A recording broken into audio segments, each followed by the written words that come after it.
Subscribe now and press the bell icon. Never miss an update.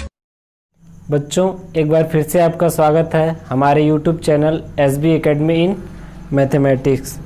तो जैसा कि बच्चों हमने चैप्टर फर्स्ट की लगभग सभी तरह के क्वेश्चन को सॉल्व कर लिया था, फिर भी मैंने कई तरह की बुकों को देखा तो मुझे लगा कि ये चीज़ें आपको बता दूं, ये आपके लिए काफ़ी इम्पोर्टेंट है। तो बच्चों जैसा कि मैंने आपको इसके बारे में बता भी रखा है, हमने नंबर की दो टाइप रियल नंबर और इमेजिनरी नंबर यानी कि वास्तविक संख्याएं और काल्पनिक संख्याओं को देखा। उसके बाद हमने रियल नंबर की भी दो टाइप रेशनल नंबर और इरेशनल नंबर को भी देखा। फिर हमने रेशनल नंबर की दो टाइप इंटीजर और डेसिमल को भी देखा। फिर हमने इंटीजर से जाना कि इंटीजर से ही हमारा नेचुरल नंबर यानी कि प्राकृतिक संख्या और होल नंबर पूर्ण संख्या बनती है। तो बच्चों मैंने ये चीज़ें फिर से क्यों लिखी हैं, ये चीज़ें मैं आपको बताता हूँ। बच्चों कई तरह की बुकों में इस तरह का क्वेश्चन है कि क्या सभी परिमेय संख्याएं हमारी वास्तविक संख्याएं होती हैं। तो बच्चों इन सभी क्वेश्चनों का हम इस चार्ट के द्वारा अच्छे तरह से समझ सकते हैं। बच्चों यदि मैं आपसे पूछूं क्या सभी वास्तविक संख्याएं हमारी रेशनल नंबर यानी कि परिमेय संख्याएं होती हैं, जैसा कि अगर मैं आपसे पूछूं क्या सभी वास्तविक संख्याएं हमारी परिमेय संख्याएं हैं, तो जैसा कि हम जानते हैं कि √2 भी हमारी वास्तविक संख्या है क्योंकि हम इसे संख्या रेखा पर प्रदर्शित कर सकते हैं, लेकिन यह हमारी एक परिमेय संख्या नहीं है।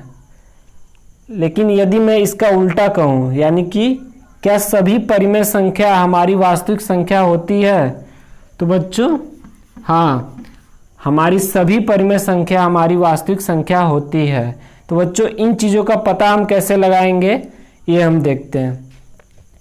यदि मैं सभी यहाँ लगाऊं यानी कि यदि मैं बोलूँ सभी परिमेय संख्या हमारी वास्तविक संख्या होती है, यदि हम नीचे से ऊपर जा रहे हैं तो हमारी सारी की सारी बातें ट्रू होंगी। यानी कि यदि मैं कहूँ सभी अपरिमेय संख्या हमारी वास्तविक संख्या होती है यानी कि हम नीचे से ऊपर गए तो ये हमारी ट्रू होंगी। लेकिन यदि मैं कहूँ क्या सभी वास्तविक संख्या हमारी अपरिमेय संख्या होती है यानी कि हम ऊपर से नीचे आ रहे हैं, तो हमेशा वो फॉल्स होगा यानी कि गलत होगा। तो बच्चों यदि हमारा इस चार्ट के द्वारा यदि हम नीचे से ऊपर जाएं यानी कि सभी जो है नीचे वाले के पहले लगा हो, यानी कि यदि हम यहाँ से देखें क्या हमारी सभी दशमलव संख्याएं हमारी परिमेय संख्या होती हैं, इसमें भी हम नीचे से ऊपर गए तो वो हमेशा ट्रू होगा। तो बच्चों जैसा कि हम यहाँ से देख रहे हैं इस चार्ट के द्वारा कि हम यदि नीचे से ऊपर जा रहे हैं तो वो सारे के सारे कथन हमारे सही होंगे। लेकिन यदि हम वही ऊपर से नीचे आ रहे हैं, जैसे हम यदि कहें कि क्या सभी परिमेय संख्या हमारी पूर्णांक होती है, तो बच्चों यह पूरी तरह से सही नहीं है। तो बच्चों यहाँ से हमने सीखा कि यदि हम सभी जो है नीचे वाले के पहले लगाएं तथा हम नीचे से ऊपर जाएं, जैसे कि यदि हम माने कि क्या हमारी सभी प्राकृतिक संख्या हमारी पूर्णांक होती हैं, तो यह पूरी तरह से सही है। लेकिन यदि हम सभी ऊपर वाले पे लगाएं कि क्या सभी हमारी पूर्णांक संख्याएं हमारी पूर्ण संख्याएं होती है यानी कि हम इसमें ऊपर से नीचे जा रहे हैं, तो यह पूरी तरह से सही नहीं है यानी कि यह गलत है।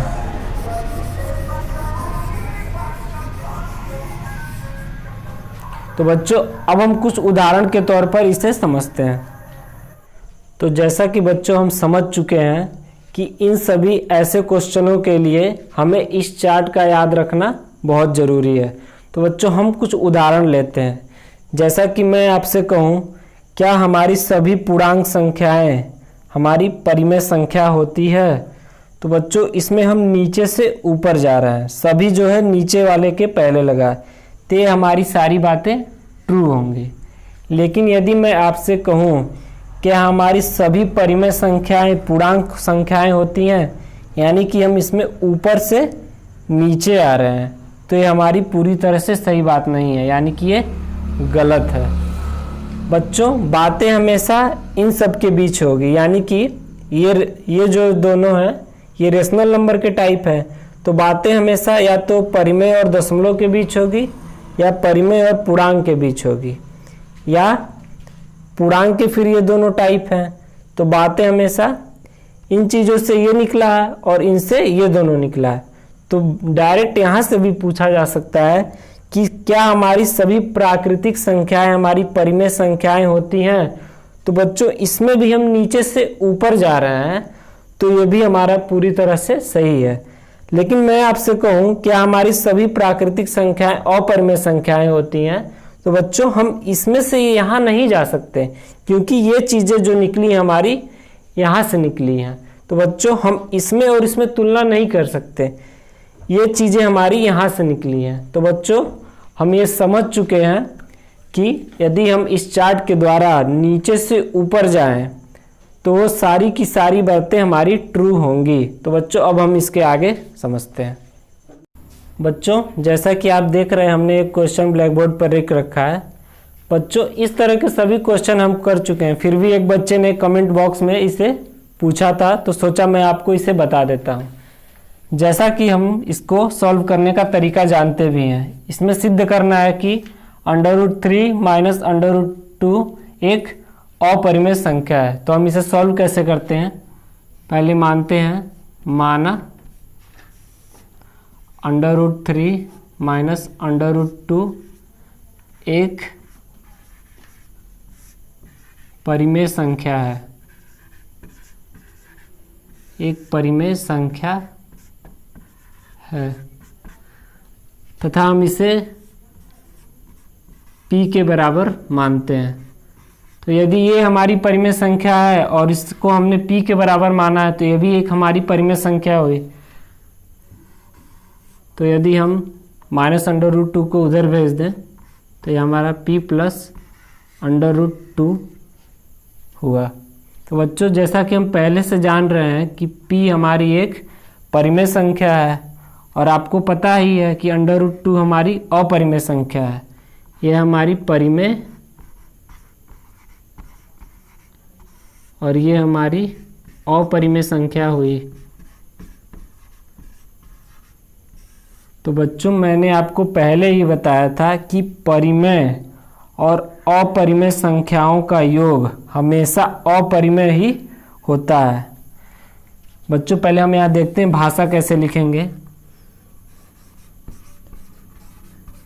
जैसा कि हम जानते हैं p हमारा